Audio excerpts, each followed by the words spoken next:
यानंतर एक सविस्तर रिपोर्ट आपण पाहूयात। विधानसभा निवडणूक पार पडली आणि आता सगळ्यांचंच लक्ष लागलंय ते म्हणजे मुख्यमंत्री कोण होणार याकडे।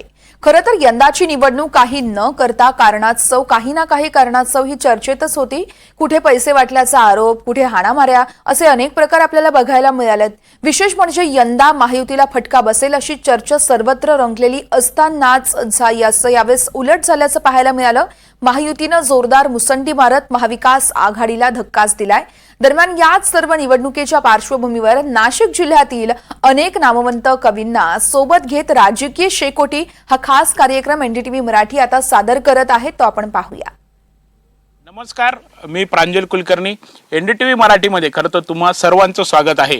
नाशिकमध्ये सध्या खरं तर तापमानाचा पारा हा घसरला आहे, थंडी वाढलेली आहेत आणि त्यातच आपण जर बघितलं तर नुकत्याच निवडणुका देखील पार या पडलेल्या असून आता मुख्यमंत्री कोण होणार अशा चर्चा रंगल्या आहेत। यासोबतच खरं तर ही निवडणूक आपण जर बघितली तर अनेक वाद असतील, पैसे वाटपाचे आरोप असतील, अशा विविध कारणांमुळे खरं तर ही निवडणूक जी आहे ती चर्चेत देखील आलेली होती आणि याच सगळ्या निवडणुकांबाबत आपण गप्पाही मारणार आहोत। या राजकीय शेकोटी असं या कार्यक्रमाला खरं तर आम्ही नाव देखील दिलेले आहेत। माझ्यासोबत खरं तर हे सर्व कवी आहेत, त्यांच्याशी आपण चर्चाही करणार आहोत। काही त्यांनी कविता देखील केल्या आहेत, त्या कवितेच्या माध्यमातून खरं तर ते त्यांच्या भावना ज्या आहेत त्या व्यक्त देखील करणार आहेत। संदीप जगताप आहेत, त्यांच्यापासून करता आपण सुरुवात करूयात। सर, पुढील सूत्र तुमच्याकडे देतो मी। मित्रांनो, आजचं हे सगळं चित्र बघितलं मला मंगळवेढ्याचे कवी, आमच्या सगळ्यांचे मार्गदर्शक सुरेश शिंदे सरांच्या ओळी आठवतात। खरं म्हणजे एक बाजूला हे सगळं सत्तेचं राजकारण चाललंय, खुर्ची कोणाकडे येणार हा विषय चाललाय, पण याचा सर्वसामान्य माणसाला काय फायदा आहे, काय तोटा आहे, त्याचे प्रश्न कधी मिटले का? अनेक निवडणुका ह्या देशानं पाहिल्या, राज्यानं पाहिल्या, परंतु आजही शेतकऱ्याची सोयाबीन मात्र भाव वाचून इथंच पडलेली, माझ्या स्वतःची सोयाबीन तशी आहे।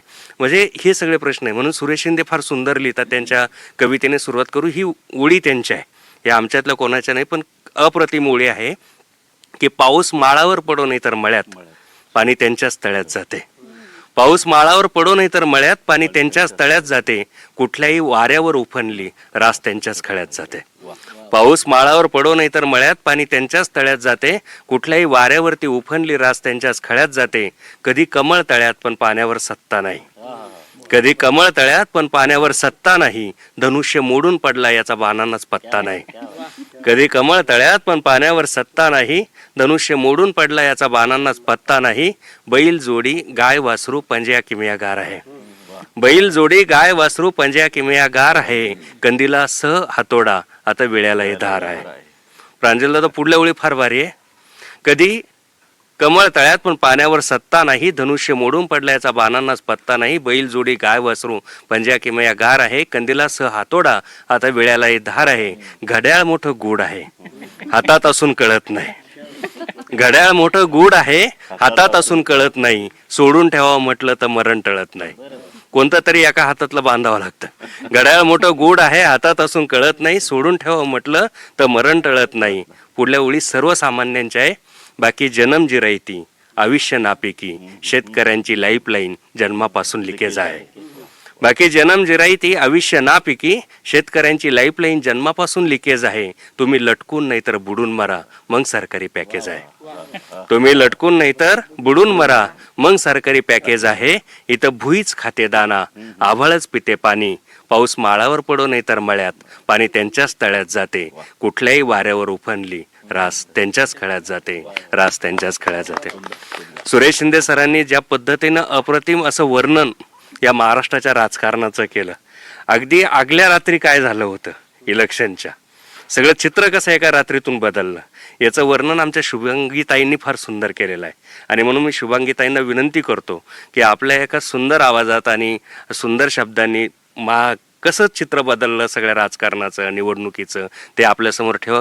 शुभांगीताई पाटील।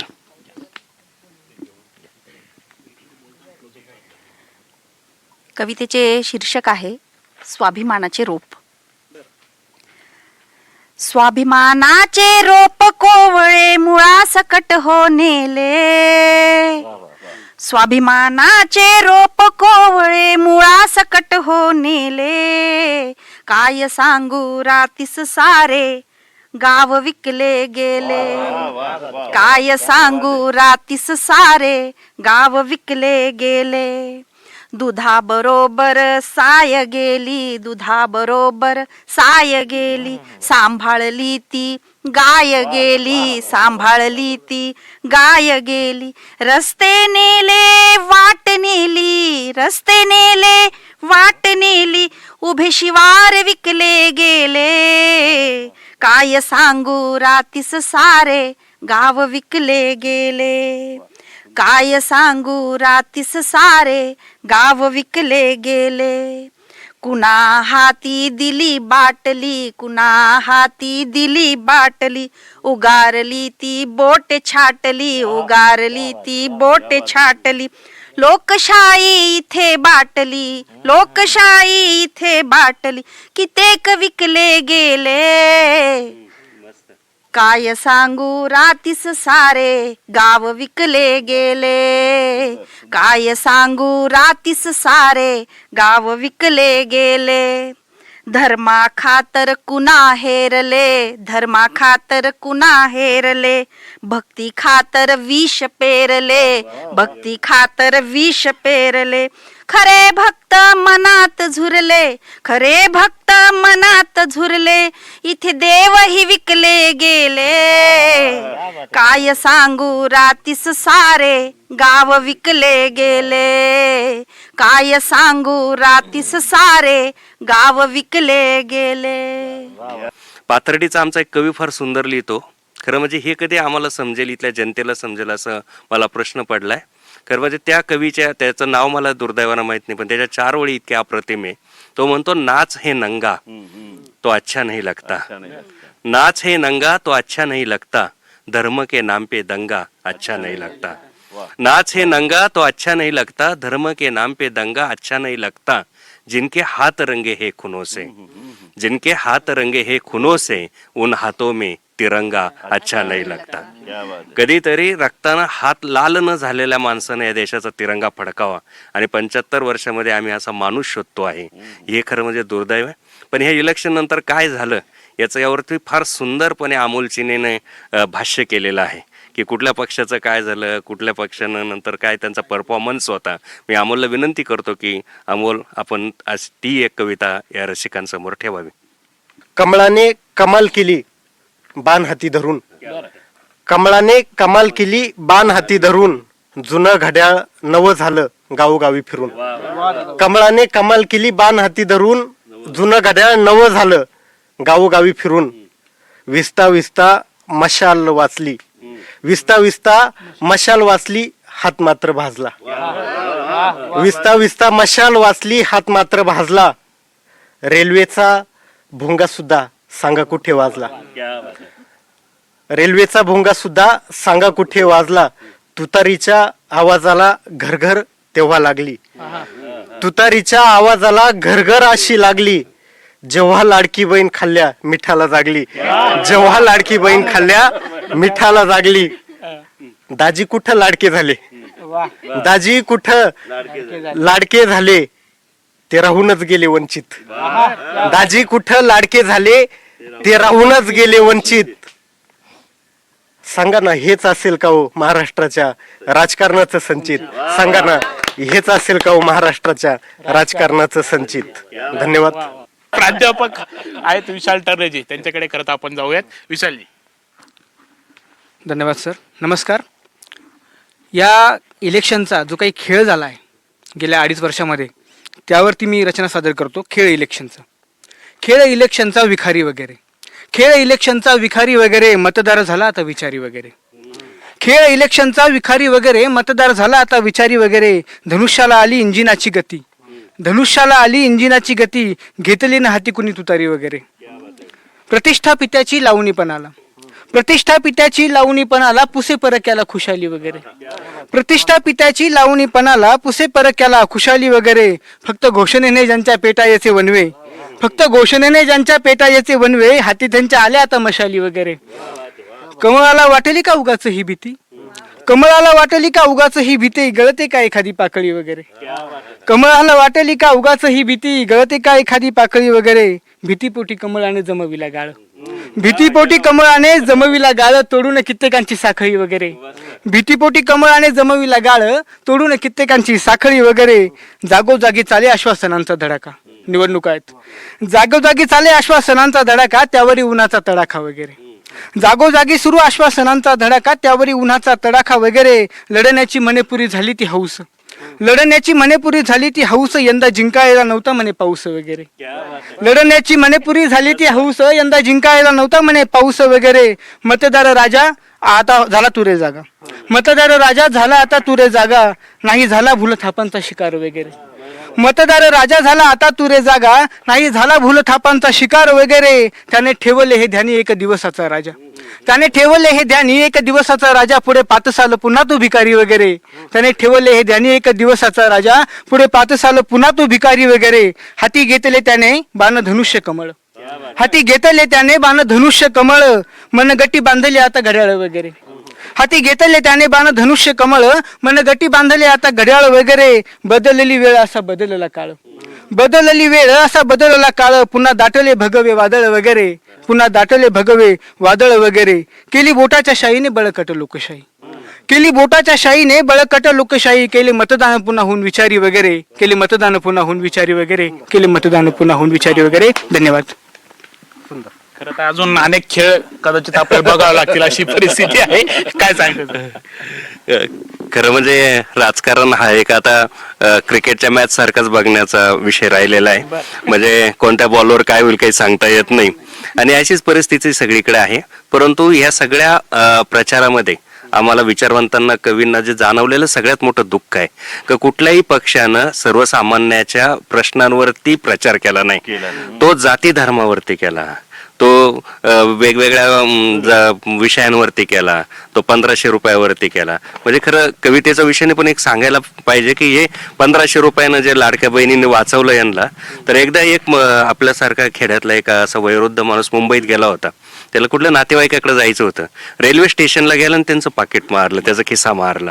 त्या बाबाला प्रश्न पडला का आपल्याकडे फोन नाही, पत्ता नाही, आता पैसे गेले, काय करायचं. म्हणून बाबा एकदम चिंतेत बसलेले होते. तेवढ्यात एक मुंबईतला माणूस आला आणि तो म्हटलं, बाबा काही चिंताग्रस्त दिसता, मी पण खेड्यातला आहे, काही अडचण आहे का.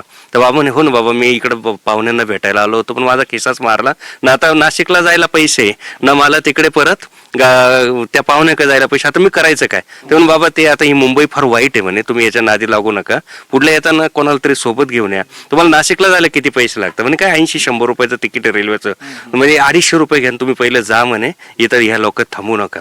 बाबा परत आले आणि गावातल्या लोकांना सांगत होते की माझं 3000चं पाकिट गेलं, पण तिथं मला एक चांगला देव माणूस भेटला ज्याने मला 250 रुपये दिले आणि मुंबईत अजून चांगली माणसं आहे म्हणे.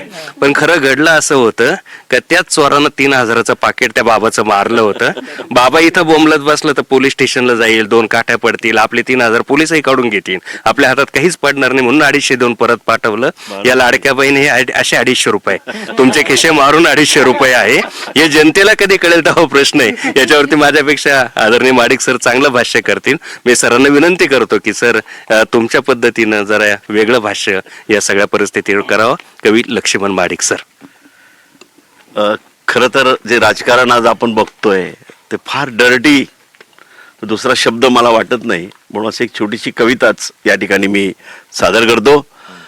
राजकारण झालं सगळ्यात डर्टी, राजकारण झालं सगळ्यात डर्टी, कुणाच्या खांद्यावर कुणाचे झेंडे आणि कुणाच्या छंब्यांना कुणाचे गोंडे.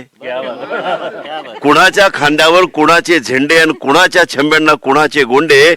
कुणाच्या अखरावर कुणाची ढोरं, कुणाच्या अखरावर कुणाची ढोरं आणि कुणाच्या मखरात कुणाची पोरं. कुणाच्या अखरावर कुणाची ढोरं आणि कुणाच्या मखरात कुणाची पोरं. कुणाचं धनुष्य आणि कुणाचे बाण, कुणाचं धनुष्य आणि कुणाचे बाण. कुणाची मेंढरं आणि कुणाचं रान, कुणाची मेंढरं आणि कुणाचं रान. कुणाचं घड्याळ आणि कुणाचे काटे, कुणाचं घड्याळ आणि कुणाचे काटे. अरे कुणाची शिकार आणि कुणाचे वाटे. कुणाचं घड्याळ आणि कुणाचे काटे, कुणाची शिकार आणि कुणाचे वाटे. कुणाची मशाल आणि कुणाचं तेल, कुणाची मशाल आणि कुणाचं तेल. कुणाची विकेट आणि कुणाचे झेल, कुणाची विकेट आणि कुणाचे झेल. कुणाचे फंडे आणि कुणाचे लोंढे. कुणाचे फंडे आणि कुणाचे लोंढे, कुणाच्या हातात कुणाचे दांडे. कुणाचे लोंढे आणि कुणाचे फंडे आणि कुणाचे लोंढे, कुणाच्या हातात कुणाचे दांडे, कुणाचा ढोल आणि कुणाची तुतारी. कुणाचे ढोल आणि कुणाची तुतारी, कुणाचा कात आणि कुणाची सुपारी. कुणाचा कात आणि कुणाची सुपारी, कुणाचे हातात कुणाचे गंडे. ते आता अलीकडे खूप अंधभक्त होत आहे पक्षांमध्ये. कुणाच्या हातात कुणाचे गंडे, कुणाची कोंबडी आणि कुणाचे अंडे. कुणाची कोंबडी आणि कुणाचे अंडे, कुणाचा पक्ष आणि कुणाची पार्टी. कुणाचा पक्ष आणि कुणाची पार्टी. अरे राजकारण झालं सगळ्यात डर्टी. राजकारण झालं सगळ्यात डर्टी. राजकारण झालं सगळ्यात डर्टी. धन्यवाद.